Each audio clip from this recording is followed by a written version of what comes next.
Bismillahir Rahmanir Rahim. The book, like I said, is no more than 5 pages, but it has great, immense benefits.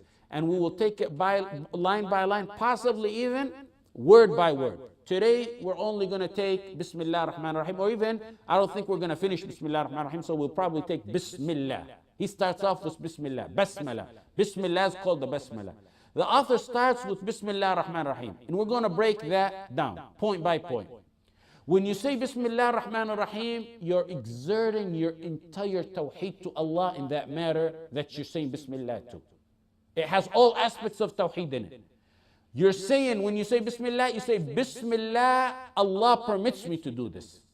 Adhin Allahu li. Bismillah. And if Allah did not permit me, I would not do it. So when you're saying Bismillah, you're saying, I'm doing it for the sake of Allah because Allah permitted me to do this. Allah allowed me to do this. Adhin Allahu li. I'm doing it for your sake, Ya Allah, because you permitted me, you allowed me to do this. That's why you don't say Bismillah when you're committing a sin. May Allah guide us and protect us from that. But if someone, la samahallah, is drinking alcohol, they don't say Bismillah. You don't say Bismillah, because if you say Bismillah, you're actually getting 2 sins. You're saying Bismillah that Allah permitted you when Allah never permitted that, and you're getting the sin for drinking the alcohol. So you're getting 2 sins if you do say Bismillah. Even though, believe it or not, it's a trend in some countries that they say Bismillah before drinking alcohol. So that's Tawheed al-Uluhiyyah. Bismillah, Allah permitted me to do this. I'm doing this for the sake of Allah.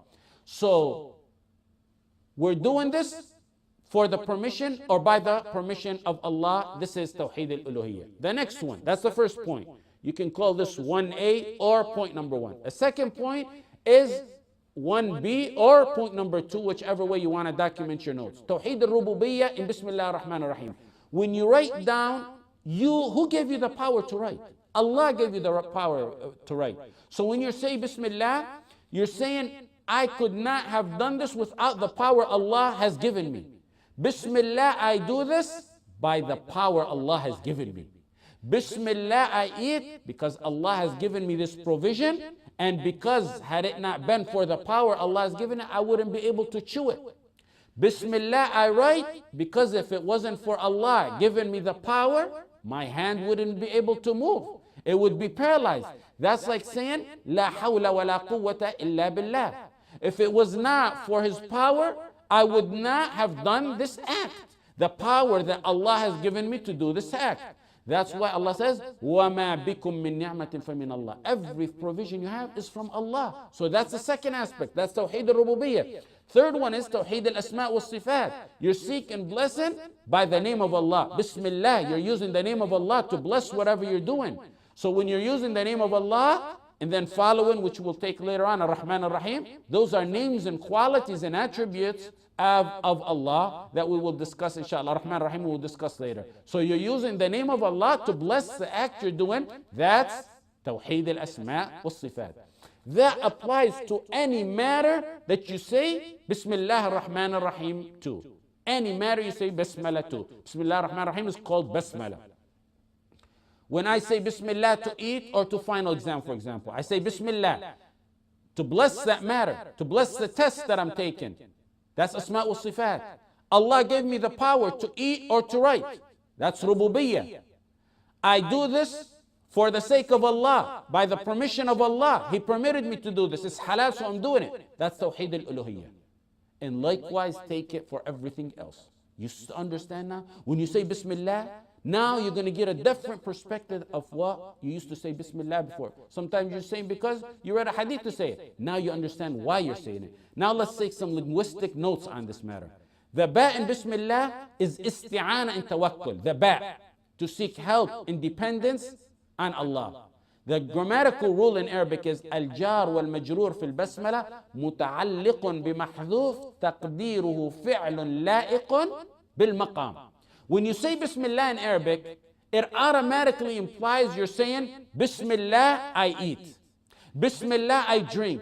Bismillah, I write. You don't have to say the act that you're saying Bismillah to it. You don't have to specify, I drink, I eat, I write. The Arabic language eliminates the need to mention the act you're saying Bismillah too. It's automatically implied. So you don't have to say the word I eat. You don't have to say the word I drink. It's automatically implied in Bismillah. That's among the beauties of the Arabic language. When you eat and you say Bismillah, it's like saying Bismillah, I eat, even though you don't tag on the word I eat. I want you to understand this fully. If you write it and you say Bismillah, it automatically means Bismillah, I write. الجار والمجرور في البسملة متعلق بمحذوف تقديره فعل لائق بالمقام. That's the grammatical Arabic rule. Now we establish that rule. Every time I say Bismillah, it automatically means Bismillah, I eat. It automatically means Bismillah, I drink if I'm drinking. Bismillah, I'm riding in my car. It always comes after the name of Allah. Note, I always said Bismillah, I eat. I never said I eat Bismillah. There's a big difference. Why is it Bismillah, I eat, not I eat Bismillah? There's a big difference. This is the second grammatical rule that you're going to learn today. The scholars of Nahu said for two reasons. First of all, you start with Bismillah, the name of Allah comes first in the sentence.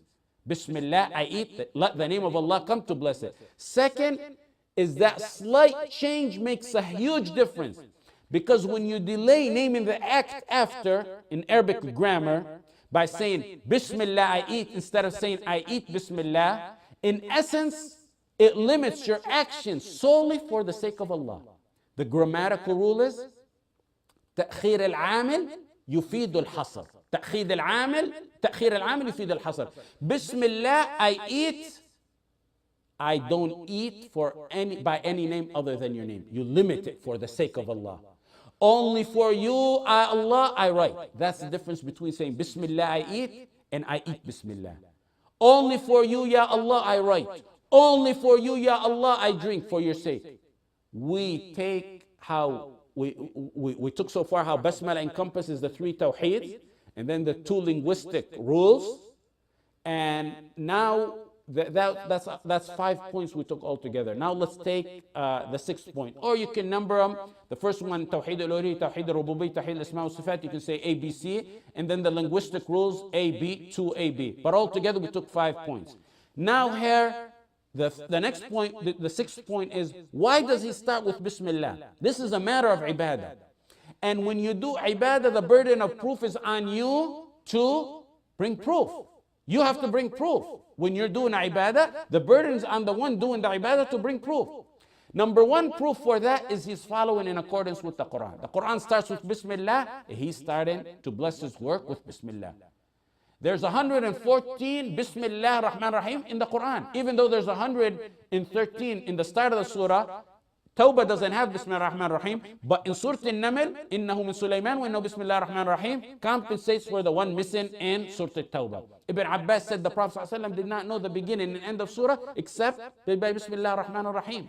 Secondly, the Prophet ﷺ used to write his letters and start them all off with Bismillah Rahman Rahim. In Bukhari, in Muslim, from Muhammad ﷺ to Hiraql, he started that letter Bismillah Rahman Rahim. And then he said, peace be unto believe.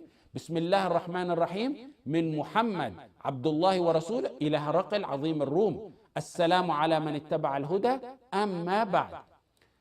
In Sulh al-Hudaybiyah, when the Prophet ﷺ made a treaty with Quraysh, Suhail ibn Amr came to do the treaty with the Prophet ﷺ between him and Quraysh. He told Ali, Uktub Bismillah ar-Rahman Rahim. He told Ali, start and write and say Bismillah ar-Rahman Rahim. Az-Zuhri said, narrated a similar hadith like that. Ibn Hajar said it's the trend of the scholars and that which is settled upon that they always start their works with Bismillah ar-Rahman Rahim. Abu Bakr did the same when he sent Anas ibn Malik to Bahrain, and he sent a letter with him. He sent it about sadaqah, and he sent it and he started it with Bismillah ar-Rahman Rahim. Now we got proof from the Quran that the Quran started with it, the Prophet ﷺ's letters, Abu Bakr's letters. And there's a hadith, a alleged hadith, that any important matter which doesn't start with Bismillah Rahman Rahim is cut off from all good. Aqta. In another narration, Abtar. The hadith is narrated in Ibn Hibban and other books, and it's weak. It's weakened by Ibn Hajar, it's weakened by Suyuti al-Albani and other scholars. Some tried hard to authenticate it, but it's weak.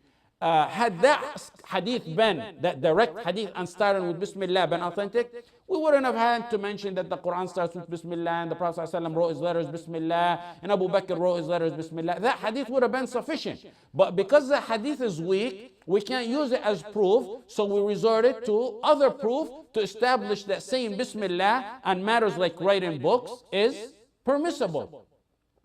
In fact, some scholars, like I said, tried very hard to authenticate the hadith, but it's really a weak hadith and it cannot be authenticated for many reasons that we don't want to get into right now. And in fact, there's an entire booklet on how the hadith is. Al-Aqawil al-Mufassala li Bayan Hadith al-Ibtida' bil-Basmala for Sheikh al-Kittani, who died around 80 years ago, a famous scholar of hadith from Maghrib who died about 80 years ago. Rahmatullah alayhi. It's an entire booklet on that matter. So the next point is the blessing in Bismillah. We say Bismillah to bless whatever we say Bismillah on. Bismillah ar-Rahman ar-Rahim, to bless whatever act you're doing. Islam encourages Bismillah in everything, every situation that you're into. When you're riding, Bismillah. وَقَالَ ارْكَبُوا فِيهَا Bismillah. And he said, ride in it. Nuh told his people, ارْكَبُوا فِيهَا Bismillah. And when sacrificing, فَكُلُوا مِمَّا ذُكِرَ اسْمُ اللَّهِ عَلَيْهِ, eat from that which Allah's name has been mentioned on. Surah Al-An'am. When eating and drinking, in Bukhari and Muslim, Umar ibn Abi Salama said that the Prophet ﷺ told him, سَمِّ اللَّهِ وَكُلْ بِيَمِينِكَ وَكُلْ مِمَّا يَلِيكَ. Even in relationship with your wife, with your spouse, Bismillah, Allahumma jannibna shaitan wa jannib shaitan ma razaqtana. When you're turning the lights off, when you're closing a bottle, Jabir ibn Abdullah in Bukhari and Muslim said, the Prophet ﷺ said, close your bottle with the name of Allah. Turn your light off with the name of, turn your light off. Imagine this, with the name of Allah, with Bismillah. Get used to mentioning the name of Allah and everything for your barakah in your life. That's one of the reasons blessing has been, barakah, the blessing has been taken out of our lives. When they resort to materialistic means, we resort to Allah for our barakah.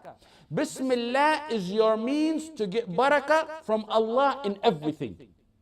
Bismillah is your means to get in barakah from Allah in everything you do if you say Bismillah. If you get Allah on your side for barakah, what else do you need? وَلَوْ أَنَّ أَهْلَ الْقُرَىٰ آمَنُوا وَاتَّقَوْا لَفَتَحْنَا عَلَيْهِمْ بَرَكَاتٍ مِّنَ السَّمَاءِ وَالْأَرْضِ. If the people of the towns had believed and had they had taqwa, آمَنُوا وَاتَّقَوْا لَفَتَحْنَا, certainly we would have opened for them blessings from the heavens and the earth. Allah will open for you blessings from the heaven and the earth. Just say Bismillah. Barakah is the blessing from Allah.